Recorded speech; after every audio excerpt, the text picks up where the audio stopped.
Hello everyone. Mwiriwe. I'm so happy to meet you once again through this time. Nishimiye kongera kubana namwe nanone muri aka kanya. At this time that we are going to read the book of Matthew chapter 15. Muri akanya tujye gusoma mu gitabo cya Matayo igice cya 15. We shall read Matthew chapter 15 from verse 21. Turasoma Matayo igice cya 15 guhera ku murongo 21 through 28. tugeze ku 28. Then Jesus went out from there and departed to the region of Tyre and Sidon. Yesu arahava ajya mu gihugu cy'Itiro n'i Sidoni. And behold, a woman of Canaan came from the region and cried out to him, saying, Have mercy on me, O Lord, son of David. My daughter is severely demon-possessed. Umunyakananikazi aturuka muri icyo gihugu arataka cyane ati, Mwami, mwene Dawidi, babarira umukobwa wanjye atewe na dayimoni cyane. But he answered her not a word. And his disciples came and urged him, saying, Send her away, for she cries out after us. Ntiyagira icyo amusubiza, nuko abigishwa baramwegera baramwinginga bati, musezerere kuko adutakira inyuma. But he answered and said, I was not sent except to the lost sheep of the house of Israel. Arabasubiza ati, sinatumiwe abandi keretse intama zazimiye zo mu muryango wa Isirayeli. Then she came and worshipped him, saying, Lord, help me. Nawe araza aramupfukamira amubwira ati, Mwami ntabara. But he answered and said, It is not good to take the children's bread and throw it to the little dogs. Aramusubiza ati, si byiza kwenda ibyo kurya by'abana ngo mbijugunyire imbwa. And she said, Yes, Lord, yet even the little dogs eat the crumbs which fall from their master's table. Nawe ati, ni koko Mwami, ariko imbwa nazo zirya ubuvungukira bugwa buvuye ku meza ya banyirazo. Then Jesus answered and said to her, O woman, great is your faith. Let it be to you as you desire. And her daughter was healed from that very hour. Maze Yesu aramusubiza ati, mugore, kwizera kwawe ni kwinshi bikubera uko ushaka. Umukobwa we ahera ko arakira. There are many people who say that they believe in God, but they still use their own ways. Hari abantu benshi bavuga ko bizera Imana ariko bagikoresha inzira zabo. If you want to believe in God, you have to learn the way of God. Niba ushaka kwizera Imana ugomba kwiga inzira z'Imana. If you use your own way as you say that you believe in God, uramutse ukoresha inzira zawe bwite nyamara uvuga ko wizera Imana, it is not that you believe in God, but you believe in your own way. burya ntabwo wizera Imana ahubwo wizera inzira zawe bwite. That's why through the many stories in the Bible, we can clearly see how the difference, between the people who followed the way of God and the people who followed the way of themselves. Niyo mpamvu binyuze muri Bibiliya dushobora kubona neza imigendere y'abantu bakurikiye inzira zabo ndetse n'iby'abakurikiye inzira z'Imana. Why is it so important for us to follow the way of God? Ese kuki gukurikira inzira y'Imana ari by'ingenzi cyane? It is because if we, use our own ways, automatically we are not able to rely on the way of God. Impamvu nuko dukoresha inzira zacu ako kanya ntabwo twabasha kwiringira inzira z'Imana. So in order for us to follow the way of God, our own ways must be closed. Kugira ngo dukurikire inzira y'Imana rero nuko inzira zacu zigomba kuba zifunzwe. Let's think about this man named Abraham. Dutekereze kuri umuntu witwa Aburahamu. You see that, and when he turned 75 years old, he received the promise of God and he departed from his father's house. Ubwo yagejeje imyaka 75 yahawe isezerano n'Imana nuko arahaguruka ava mu rugo rwa se.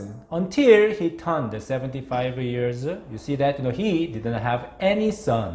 Atari yageze imyaka 75 nta mwana yari akabonye. That is why whenever they had kind of family meeting, the other people, other family, other relatives, they come with so many children. Niyo mpamvu bajyaga bagira amakoraniro y'umuryango, abandi bo mu miryango bajyaga baza bitwaje abana babo benshi. But Abraham, he had no child. That's why he was always lonely. Ariko Aburahamu yahoraga yigunze ko nta mwana yagiraga. But when he turned 75 years, you see that, he received the one promise. Gusa agejeje imyaka 75 hari isezerano yahawe. He had nothing but the promise. Nta kindi yari afite usibye isezerano. Even he did not know where to go. Nta nubwo abagaza aho yakwerekera hariho. Even he did not know what would happen. Ntiyarazi n'ibizamubaho ibyo ari byo. But only relying on the promise of God, he started his journey. Yatangiye urugendo rwe yiringiye gusa isezerano ry'Imana. And he arrived in the land of promise. Nuko agera mu gihugu cy'isezerano. And he was waiting for the son. Nuko ategereza kuzabona umwana. Yes, I believe that in the beginning he was really the promising. ndamye neza ko bigitangira yari ifite icyizere cyinshi. She was really hopeful. Yari afite ibyiringiro. Yeah, God is going to work. Ati rwose Imana izakora. God is going to give me a son. Imana izamuha umwana. God, he promised that I'm going to be the father of many nations. Imana asezeranije ko nzaba sekuruza amahanga menshi. It means that I'm going to have many children in my life. Bivuze ko mu buzima bwanjye nzagira abana benshi cyane. You see that, these people who they have ignored me and despised me because of not having a child. Bajyaga bansuzugura yuko ntagira umwana. I will show them that how many children that I would have. Ubu nzajya rwose imbere ku mubare w'abana afite uko bangana. Yeah, probably he had this kind of thought in him. Bishoboka ko muri we afite ibitekerezo nk'ibyo. 1 year passed. Ariko umwaka umwe urashira. 2 years passed. Imyaka 2 irashira. 3 years. Imyaka 3. 5. 5. 10 years. Imyaka 10. But he did not have any kind of sign that he would have a son. Nabwo ntiyagira n'ikimenyetso na gito cy'uko azabona umwana. He began to have the doubt in his heart. Yatangiye gushidikanya mu mutima we. What's wrong with this? Ese uko ni iki kitagenda? I followed the promise of God. Nakurikiye isezerano ry'Imana. He said that he will give me a son. Yavuze ko izamuha umwana w'umuhungu. He said that that he will make me the father of many nations. Yavuze ko izangira sekuruza amahanga menshi. 10 years passed, but I still have no child. Dore imyaka 10 irashize n'ubu nta mwana ndabona. Now Abraham, he began to have the certain doubt toward the promise of God. Abraham yatangiye kugira noneho amakenga ashidikanya ku isezerano ry'Imana. And what happened to him? Byamugendekeye bite? Now even his wife Sarai also, she got the distrust. Iki gihe umugore we Sara nawe yagize kutizera. Maybe the promise that you received is not effective. Batari we isezerano wakiriye ntago ari ry'ukuri. Probably God forgot that promise. Bishoboka ko Imana yari bagiye iryo sezerano. Otherwise, he could have given a son. Naho bitabaye ibyo akaba yarabahaye umwana. But you see that we have no son and we are getting old. Ariko dore ubu nta mwana dufite kandi turarushaho gukura. So it is not good for us to just kill the time and waste our time. Si byiza ko twafusha igihe cyacu ubusa. I saw the one Egyptian lady. Nabonye umugore umwe w'umunyegiputakazi. Yeah, she is really nice. Ameze neza rwose. She is really obedient. Arumvira. Why don't you get a son through her? Ese bazagiye kumubwiraho umwana. So even Abraham, because of the confusion or the doubt in his heart, he just accepted the suggestion of his wife. Hanyuma rero Aburahamu nawe bitewe no gushidikanya mu mutima we no kutizera yumva umugore we. That happened 10 years after they arrived in the land of Canaan. Ibyo byabaye hashize imyaka 10 bageze mu gihugu cy'Kanani. So he begot Ishmael. Yaje kubyara Ishmaeli. Actually, Ishmael was the son of the distrust. Ishmael rero yari umwana wo kutizera. Ishmael was not from the promise of God. Ishmael ntago yavutse ava mu isezerano ry'Imana. Ishmael was from the actually distrust. Ishmael yakomotse mu kutizera mu by'ukuri. Then when he turned 99 years old, agejeje imyaka 99, that is when God approached the Abraham, icyo gihe Imana yasanze Aburahamu, and he said to the Abraham that next year you will have a son. umwaka utaha uzabyara umwana. But actually at that time, the Abraham, he was too old to have a son. Ariko icyo gihe Aburahamu yarashaje cyane ntiyashobora kubyara umwana. Even Sarai, ndetse na Sara ubwe, she was already past her age. yari yaracuze. She was not able to even be pregnant. nta nubwo ari no gusama. Why? Kuki? Because she was too old. Kubera ko yarashaje cyane. Now Abraham was 99 years old and Sarah was 89 years old. Aburahamu yagejeje imyaka rero 99, Sara yagejeje imyaka 89. However, God began to work. Ariko Imana atangiye gukora. God told the Abraham, Imana abwiye Aburahamu iti, I am Almighty God. ndi Imana ishobora byose. And God gave them a son, Isaac. Nuko Imana ibaha umwana ari we Isaka. And Isaac is the son of trust, son of the faith. Isaka rero ni umwana wo kwizera. Now we can see that when Isaac was born, tubona ko Isaka yavukaga, there was already the Ishmael. hariho Ishmaeli. Ishmael was 14 years old. Ishmaeli afite imyaka 14. Because the Abraham, he got the Ishmael when he was 86 years old. Kubera ko Aburahamu yabyaye Ishmaeli afite imyaka 86. Ishmael was too big, and much taller than and much bigger than the Isaac. Ishmaeli yari muremure cyane ari mukuru aruta Isaka.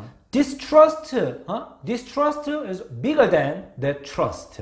Kutizera kwarutaga kwizera. That's why we can see that the Ishmael was the torturing the Isaac. Impamvu tubona ko Ishmael yajyaga atoteza Isaka. Always humanistic way seems greater and bigger and more understandable in our eyes. Igihe cyose imigenzereze ya kimuntu isa nk'ari migari nk'ari minini mu maso yacu. However, you should know that the way of God, the promise of God, is always with the power of God. Ariko kumenya ko inzira y'Imana n'isezerano ry'Imana igihe cyose biri kumwe n'imbaraga z'Imana. Though Ishmael was bigger than the Isaac, nubwo Ishmael yarutaga Isaka, but the will of God was on the Isaac. ariko ubushake bw'Imana bwari kuri Isaka. Let's think about the Joseph. Mureke dutekereze kuri Yosefu. When Joseph, he was 17, that he received the promise of God. Yosefu yakiriye isezerano ry'Imana afite imyaka 17. He received the promise to be an overseer. Yawe isezerano ryo kuzaba umutegetsi. Even his brothers, they bow down to the Joseph. N'abavandimwe be ngo bikubise imbere ya Yosefu. Moreover, even his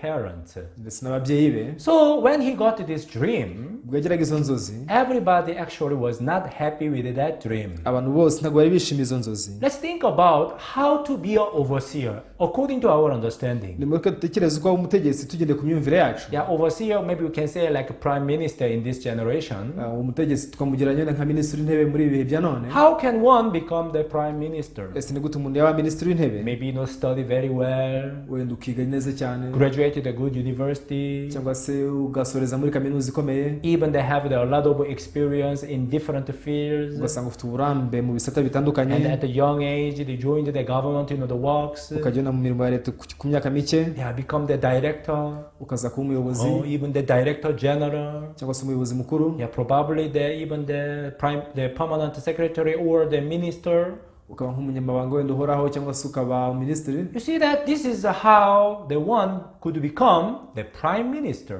Uko niko umuntu ashobora guhindukamo minisitiri w'intebe. Which means they got the promotion. They got promoted step by step. Bivuze ko yagiye azamuka mu ntera buhoro buhoro. However, the way of God is totally different. Ariko inzira z'Imana zo ziratandukanye cyane. Joseph, he was hated by his brothers and he was sold as a slave. Yosefu yanzwe na bene se nuko agurishwa kujya kuba umucakara. In Egypt he lived as a slave in the house of Potiphar. Muri Egiputa abaye nk'umucakara mu nzu ya Potifari. There you see that the wife of Potiphar that seduced him. Aho ngaho muka Potifari yagerageje kumureshya. And he was finally falsely accused and he was even imprisoned. Birangira arezwe ibinyoma ndetse ashyirwa mu nzu y'imbohe. He lived as a prisoner. Yabayeho nk'imbohe. But one day, amazing thing is, this Joseph who was a prisoner, he became a prime minister. He became an overseer. Ariko igitangaje nuko Yosefu nguwo wari imfungwa byarangiye abaye minisitiri w'intebe. This is the way of God. Izi nizo nzira z'Imana. The way of God is totally different from the way of human beings. Inzira y'Imana itandukanye cyane n'inzira y'umuntu. Now you see Moses. Let's think about Moses. Mureke dutekereze kuri Mose. When Moses was born, at that time there was a certain rule in the Egypt. Ubwo Mose yavukaga icyo gihe muri Egiputa hariho ihame rimwe. Because the Egypt king Pharaoh, they are afraid that there are so many the Hebrews, Israelites, there are a lot of populations. Kuri icyo gihe mu gihugu cya Egiputa bari batangiye kugira impungenge yuko Abisirayeli bakomeza kororoka bakagwiza umubare. That's why when the baby boy is born, they are supposed to throw this baby into the river Nile. Byatumaga mu gihe umwana w'umuhungu yavukaga bajyaga bamujugunya mu mugezi wa Nile. But the mother Moses, she saw that this baby is so beautiful. Ariko nyina wa Mose yabonye ko ako gahinja ke kari keza. The Bible says that this mother, that she hid the Moses for 3 months by faith. Bivuga ko nyina Yesu ahisha Mose nguwo mu gihe cy'imyaka myinshi bwo kwizera. But as the Moses was growing up, that she was not able to, hide him anymore. Ariko Mose akomeje gukura ntiyaba atakibasha gukomeza kumuhisha ukundi. So she decided to prepare the one ark and put this baby Moses in it. Yemeje rero gufata agatebo nuko ashyiramo Mose. And just sent him on the river Nile. Arangije akohereza mu mugezi wa Nile. But the amazing thing is, God prepared the princess of the king Pharaoh. Igitangaje nuko Imana yamaze gutegura rero umukobwa w'umwami wa Farawo. And then this princess, that she had a pity on this baby. Umukobwa w'umwami rero yagira ko kana impuhwe. And she was able to adopt this baby as her son. kagayinjira gatwara karera nk'akana ke. This is my son, adopted son. Ataka n'akana kanjye rwose nirereye. So Moses could grow as a son of the princess. Uko niko Mose yakuze rero ari umwana w'umukobwa w'umwami. That's why this Moses, he was able to be educated, even highly educated. Byatumye Mose rero aniga cyane. He could learn so many things as the son of the princess. Umwana w'umwami yaje kwiga ibintu byinshi cyane. Even he could eat the delicious food. Yaryaga n'ibyo kurya biryoshye. He could learn even the Egyptian language, Egyptian culture, everything. Yiga indimi z'abanyegiputa ndetse n'imico yabo, ibintu byose. Even that his position was high because he was like one of the royal family. Yabaye n'umuntu mu rwego rwo hejuru kuko ari mu muryango w'ibwami. So when he turned 40, agejeje imyaka 40, he got this heart. Yagize uyu mutima. I am the Hebrews. I want to work for my people. Ati ngenda umuheburayo ndashaka gukorera ubwoko bw'iwacu. My people Israelites, they are suffering a lot. Ubwoko bwacu bw'Abisirayeli barababara cyane. They live as a slave. Babaho nk'abacakara. I want to do something for my people, the family. Hari icyo nshaka gukorera ubwoko bwacu, umuryango wacu. He wanted to do something for his people. Hari icyo yashatse gukorera ubwoko bwabo. But the amazing thing is, God did not use him at that time. Gusa igitangaje nuko icyo gihe Imana itamukoresheje. Even though, according to our eyes, he had a full condition to do something for his people. Ugende ku maso yacu yarayujuje ibisabwa byatuma ari icyo yakorera ubwoko bwabo. However, God did not use him. Ariko Imana yo ntiyamukoresheje. And when did God use him? Ni ryari Imana yamukoresheje rero? 40 years later. Hashize imyaka 40. When he turned 80. Ubwo yagezaga imyaka 80. He forgot all the Egyptian language. Yibagiwe indimi zose z'abanyegiputa. Even he became old. Ndetse arakura cyane. You see that is when God called Moses. Icyo nicyo gihe Imana yahamagaye Mose. You go to the king Pharaoh. Itisanga umwami Pharaoh. And you deliver my people out of the Egypt. Ukiza ubwoko bwanjye muri Egiputa. At that time Moses, even he could not understand. Muri icyo gihe Mose ntiyashoboraga no kubyumva. God, now I am too old. Imana ndashaje cyane. I'm not eloquent. Kandi rwose sinzi kuvuga neza. I don't know even how to speak. Sinzi uko navuga neza. Even I'm too old. Ndakuze cyane. Please send another one. Tumundi muntu. He said like that. Uko niko yavuze.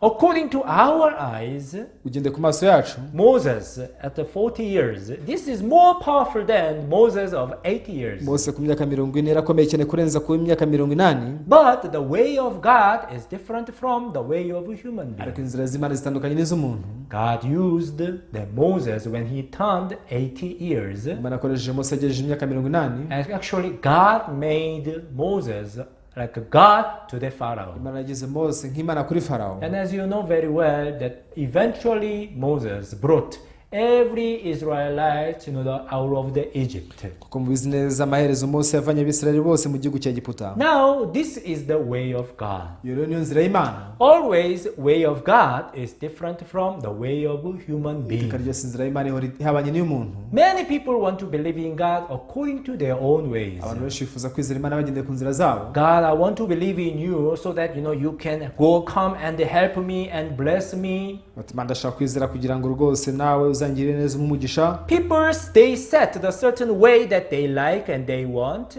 Abantu bashyiraho inzira bakunda. People they set a certain way that that God, they ask God, you come and help me in this way, in that way. Abantu bishyiraho inzira bati Imana ngwino uzumfashe mu buryo n'ubu. Let us talk about the salvation. Reka tuvuge ku gakiza. What is the salvation according to the understanding of the people? Ugende ku myumvire abantu se gakiza ni iki? How do you think that you can receive salvation? Utekereza ko wakwakira gakiza gute? Yeah, there is a certain way that people think of salvation. Hari uburyo abantu batekereza ku gakiza.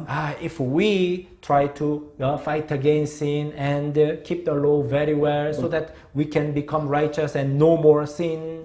Tugerageje kumvira Imana cyane, tukagerageza gukora ibyiza, tukubahiriza amategeko ntiducumure. You see that the one day we will reach this point and I can say that I'm righteous, I can go to heaven. Umunsi umwe nzagera kuri icyo kigero cyaho nzavugana ubundi umukiranutsi ushoboye kujya mu ijuru. No matter how hard I try, uko nagerageza cyane kose, you see that there's some in this world there is a deceit of Satan and power of Satan. Nisaba ibishuko bya Satani n'imbaraga za Satani. However, by praying hard, by fasting, even overnight prayer, I may get a certain power so that I may stop sinning perfectly. Akubwo gusenga cyane no kwiriza ubusa no kumara amajoro nzabasha kwifata rwose sinkora ibyaha mbe umukiranutsi. If so, I can say that I'm righteous. Icyo gihe bibaye nibwo navuga neza ko nkiranutse. That is when I can, boldly testify that I am righteous and I can go to heaven. Nibwo nahamya ko ndi umukiranutsi kandi ko nshoboye kujya mu ijuru. Now you see that many people, they take the salvation in this way, according to their own understanding. Abantu benshi ugende ku myumvire yabo niko batekereza agakiza. In John chapter 8, there is one woman caught in adultery. Muri Yohana igice cya 8 harimo umugore afashwe asambana. Who brought this woman to Jesus? Ese uyu mugore ndamushyiriye Yesu. The Pharisees and scribes, they brought this woman caught in adultery to Jesus Christ. Abafarisayo n'abanditsi bafashe umugore bakamushyira Yesu. Do you know what they asked? Muziki basabye? They asked Jesus, basabye Yesu bati, what are you going to tell us about this woman? Ese umugore iby'umugore urabivugaho iki? Then Moses said in the law that such a woman should be stoned to death. Ati Mose yategetse amategeko kwicisha amabuye bakoze batyo. Actually, they were testing Jesus. Iki bageragezaga Yesu. Because many people called Jesus a savior and Messiah. Kon benshi bitaga Yesu umukiza bakamwita Mesiya. That's why if the Jesus said that, oh, don't stone at her. Yesu avuze ati mwiyamutera. They wanted to even they accuse him that, do you mean that we break the law, we go against the law? Bashaka gushingira kuri ibyo bamubwira bati gushatse kuva ko twakwica amategeko. And if Jesus said that, oh, stone at her, niba Yesu avuze ati ngani muyamutere, and they would say that, you said that you are a savior, but you can't save this woman. Bari kumurega bati wowe waje wita umukiza none wanze gukiza uyu mugore. Actually, the Pharisees and scribes, they had this kind of scheme in their heart. Abafarisayo n'abanditsi baje bapanze amayeri mu mitima yabo. But at that time, Jesus wrote something on the ground. Ariko muri ako kanya hari ikintu Yesu yanditse hasi. And then, he asked these Pharisees and scribes, nuko abaza b'abafarisayo n'abanditsi ati, among you, if there is anyone who does not have sin, let him throw a stone at her first.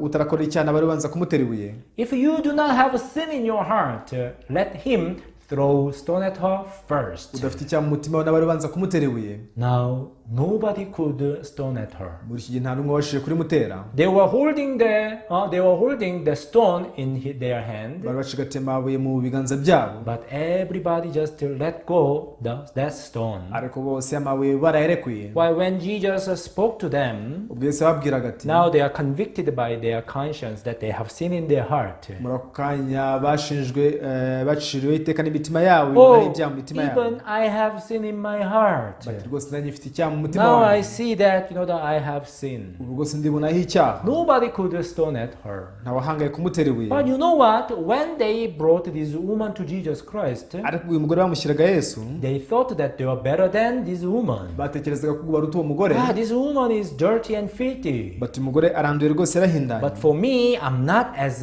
dirty, as filthy as this woman. ariko njye sinanduye simpindanye nk'uyu mugore. Yeah, you see that, according to their eyes, they are more clean, they are nicer than this woman. ugende ku maso yabo babonaga ari beza bakiye kurenza uyu mugore. But when they stood before Jesus Christ, ariko ubwo bahagararaga imbere ya Yesu Kristo, they were even dirty and filthy like this woman. basanze nabo ubwo banduye bahindanye nk'uyu mugore. So many people, they use their own ways and they try to believe in God in this way. abantu benshi bakoresha inzira zabo bakagerageza kwizera Imana batyo. Oh, I have to try my best to stop sinning. bati ngomba gukora ibishoboka byose nkareka ibyaha. Oh, I have to try my best to keep the law. gukora ibishoboka byose nkubahiriza amategeko. I have to try my best to work hard. kugerageza ngakora cyane. Yes, it's okay. You do that. ntacyo ibyo wabikora. But are you Ariko, able to become the perfect holy and perfect righteous by that way? ese binyuze muri iyo nzira wabasha kuba umukiranutsi utunganye ukaba wera utunganye. Some years back, I went to Uganda for the witness journey. mu myaka yashize nagiye Bugande mu rugendo rw'ivugabutumwa. I met one young woman.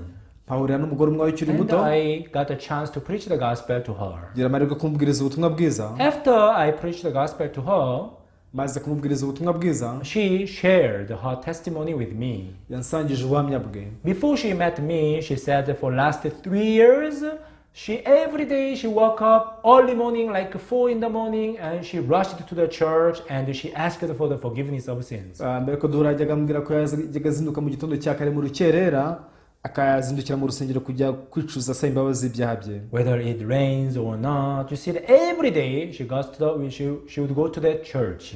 imvura yabigwa itagwa buri munsi yajyaga ajya ku rusengero. And sometimes she, cried and asked for the forgiveness of sins. rimwe na rimwe yajyaga arira cyane asaba imbabazi z'ibyaha bye. God, yesterday I lied. ati Mana ejo hashize narabeshye. God, yesterday I hated somebody. Mana ejo hashize naranganye. God, yesterday I had a lust in my heart. Please forgive me. ejo hashize nagize irari mu mutima wanjye ndagusabye imbabarira. Every day she asked for the forgiveness of sins in her heart. buri munsi wose yasabaga imbabazi z'ibyaha bye mu mutima we. Even though she did for 3 years. nubwo ibyo bikoze imyaka 3. However, in her heart there was that fear and there was a condemnation. ariko n'andi mu mutima we harimo ubwoba yahoraga yiciraho iteka. She did not know what to do. ntiyarazi icyo yakora. Even though she tried her best. nubwo yagerageza cyane. Always because of this sin, the sin, like the pressed her heart. iteka icyaha cyajyaga gituga umutima we. And she had a great fear in her heart. bigatuma agira n'ubwoba bwinshi cyane mu mutima we. But when she met me and listened to the gospel, ariko twahoraga kumva ubutumwa bwiza. because I explained to her how evil human heart is, ko najyaga musobanurira uburyo umutima w'umuntu ari mubi. and we are not able to solve this problem of sin by ourselves. ubwo rero ntabwo twabasha gukemura ikibazo cy'icyaha ku bwacu. That is the reason why God prepared Jesus Christ for us. niyo mpamvu yatumye Imana idutegurira Yesu Kristo. Now she could realize that everything I did for last 3 years, actually it was meaningless. kigejeje kumenya ati ibyo nakoze byose muri imyaka 3 byabaye imfabusa. Because she realized that I was trying to do something impossible, but I tried to make it. ati kora ko nagerageza gukora ikintu kidashoboka ariko nkagerageza kugikora nk'igishoboka. It is what is called impossible, but I tried to make it. That is why I was tired. ati cyatumaga ndambirwa rero nuko nageragezaga gukora ikidashoboka. After she realized this point, amaze gutahura iyo ngingo, she came to believe that Jesus Christ became her savior. yaje kwizera ko Yesu Kristo yamuhindukiye umukiza. For me, I failed. rwose njye naratsinzwe. That is the reason why Jesus came down this world. ubu nicyo cyatumye Yesu aza muri iyi si. And Jesus saved me from my sins. Yesu yarangije ibyaha byanjye. Jesus died for my sins. Yesu yapfira ibyaha byanjye. He paid his life and he shed his blood for all my sins from the beginning up to the end. yishyuye ubuzima bwe kugira ngo andokore ibyaha byanjye inshuro imwe ihagije kugeza iteka. That is why I can say that I'm righteous. niyo mpamvu navuga uko ndi umukiranutsi. That is why I can say that I am holy like God. mpamvu nahamya ko nera nk'Imana. It's not because of my good works, si ukubera imirimo yanjye myiza, but because of the works of Jesus Christ. ahubwo ni ukubera imirimo ya Yesu Kristo. I have nothing to pay more. nta kintu ifite kwishyura. Because Jesus Christ, he paid for all my sins. kubera ko Yesu yishyura ibyaha byanjye byose. Now she was thankful to me so much. ikigira nshimye cyane. I still remember that she grabbed my hands. ndakibuka ko yamfashe ikiganza. And even she was crying. yarimo kurira cyane. Pastor. agira ati pastor. I can say that I'm righteous. ubu nahamya ko ndi umukiranutsi. At the time even I was not a pastor. iki gihe sinari na pastor. But after she listened to the gospel, she was really happy. ariko amaze kumva ubutumwa bwiza arishimye cyane. Maybe that is the reason why I ended up becoming a pastor. bishoboka ko ari cyo cyatumye birangira nanjye mbaye pastor. Because of the joy, from the preaching the gospel. kubera umunezero nakuye mu kubwiriza ubutumwa bwiza. I could see so many people, who received the gospel in their heart changed from a sinner to the righteous. ndashobora kubona abantu benshi bakira ubutumwa bwiza mu mitima yabo bahinduka bava mu kuba abanyabyaha bahinduka abakiranutsi. All of them who received this gospel in their heart, their ways were closed. abakiriye ubutumwa bwiza muri mitima yabo bose inzira zabo zari zarafunzwe. Their own ways were finished. inzira zabo zose zari zararangiye. And then the way of God came to them. bituma inzira z'Imana zibasanga. Today I read Matthew chapter 15. uyu munsi nasomye muri Matayo 15. Here you can find one Canaan woman whose daughter was severely demon possessed. hano ushobora kubonamo umunyakananikazi wari ufite umukobwa wafashwe n'abadayimoni. Even I have children. nanjye mfite abana. When my children get some problems, even my heart is paining so much. abana banjye bagize ikibazo nanjye birambabaza cyane mu mutima wanjye. I was thinking about this woman's heart. nahoze ndimo gutekereza ku mutima w'uyu mugore. This beloved daughter, she got demon possessed, and I'm sure that this daughter did something crazy. umukobwa yakundaga yaje gufatwa n'abadayimoni akajya akora ibintu by'ubusazi because demon possessed people, they did not live, they did not behave as a normal person. kubera ko abafashwe n'abadayimoni ntabwo baba bitwara nk'abantu bazima. I'm sure that this woman, this Canaan woman, was so bitter in her heart. ndamya neza ko uyu munyakananikazi nawe yari afite ubusharire bwinshi mu mutima we. She must have tried all possible ways to heal her daughter. ashobora kuba yagerageje uburyo bwose bushoboka yakiza mu umukobwa we. She tried to find all possible ways. yagerageje gushakisha uburyo bwose bushoboka. Even she must have spent all the money that she had. ashobora kuba yaremeye no gutanga amafaranga yose yari afite. Problem is that she couldn't find the solution. ariko ikibazo nuko atigeze abona umuti. She could not get any kind of solution. ntabwo yigeze abasha kubona igisubizo. That is how she was able to even come to Jesus Christ. uko niko yashoboye gusanga Yesu Kristo. Jesus, I have no way. Yesu nta nzira n'imwe mfite. Though I tried all possible ways, but all ways are closed. ubwo nagerageje inzira zose zishoboka ariko inzira zose zarafunzwe. Jesus, I don't know what to do. Yesu sinzi icyo nakora. You please help me. ndagusabye mfasha. You please have mercy on me. ndagusabye ngirira imbabazi. Please remember my daughter. ndagusabye zirikana umukobwa wanjye. As you know that this woman actually, she's a Gentile. nkuko mubizi uyu mugore ari umunyamahangakazi. So in the beginning even Jesus did not answer her. bigitangira Yesu ntiyigeze anamusubiza. But because she was crying out so much, ariko arimo gusakuza cyane. now disciples, they came to Jesus. abigishwa basanze Yesu. And then they asked Jesus. babaza Yesu bati. Jesus, this woman is crying out so much. Yesu dore umugore ari gutaka cyane. And then Jesus said like this. Yesu nuko aravuga ati. We shall read the verse 24. reka dusome umurongo 24. If you read the verse 24, usomye umurongo 24. but he answered and said, I was not sent except to the lost sheep of the house of Israel. arabasubiza ati sinatumiwe abandi keretse intama zazimiye zo mu muryango wa Isirayeli. Which means I'm not sent. I'm not sent for you. bivuze ngo sinatumiwe mwe. You have nothing to do, you have nothing to do with me. ntacyo muhuriyeho nanjye. Yeah, it is kind of refusing her the request. ni nko kwanga ubusabe bwe. But this woman, ariko uyu mugore, because she has only way of Jesus Christ, kora ko inzira ifite ari Yesu Kristo gusa. she does not have any other way. nta inzira yindi afite. That's why she called Jesus my master. byatumye yahamagara Yesu ngo databuja. Now we can see that verse 25. dushobora kureba umurongo wa 25. Then she came and worshipped him, saying, Lord, help me. But he answered and said, It is not good to take the children's bread and throw it to the little dogs. nawe araza aramupfukamira aramubwira ati mwami ntabara. aramusubiza ati si byiza kwenda ibyo kurya by'abana ngo mbijugunyire imbwa. Even though this woman said to Jesus, the Lord, nubwo uyu mugore abwiye Yesu ngo mwami, but still Jesus, gave the very harsh, the answer. ariko n'undi Yesu yamuhaye igisubizo gikakaye. I don't have any kind of the food for these little dogs. ati Yesu ifite ibyo kurya byo guha abana imbwa. Can you imagine? tekereza nawe. If she had any other way, yeza ko afite n'inzira yindi, and Jesus treated her like as a dog, nuko Yesu akamufata nk'imbwa. if she had any other way, she could have gone that way.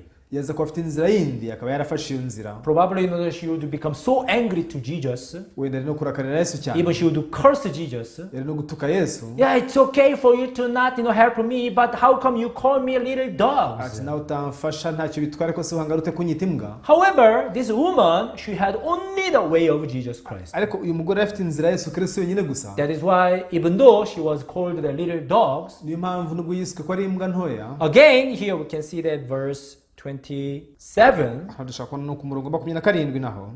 And she said, Yes, Lord, yet even the little dogs eat the crumbs which fall from their master's table. nawe ati ni koko mwami, ariko imbwa nazo zirya ubuvungukira bugwa buvuye ku meza y'abanyirazo.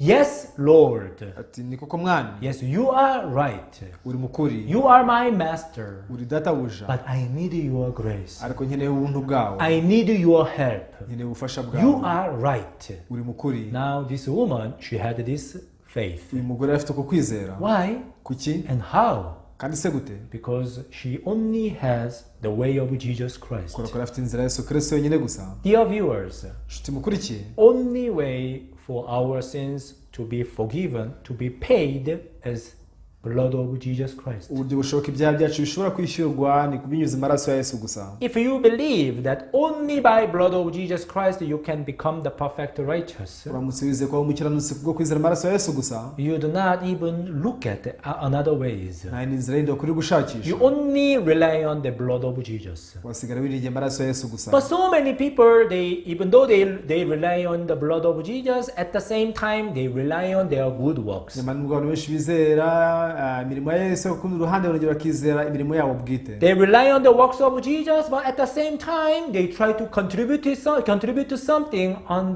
the works of Jesus Christ. biringira imirimo ya Yesu Kristo, ariko ku rundi ruhande bakagerageza kugira ikindi bunganira kuri imirimo ya Yesu Kristo. Heart of many people are totally different from this woman. imitima abantu benshi itandukanye n'uyu mugore. Finally, Jesus said, "Oh, your faith is great." amaherezo Yesu aravuze ati ukwizera kwawe kurahambaye. What is the great?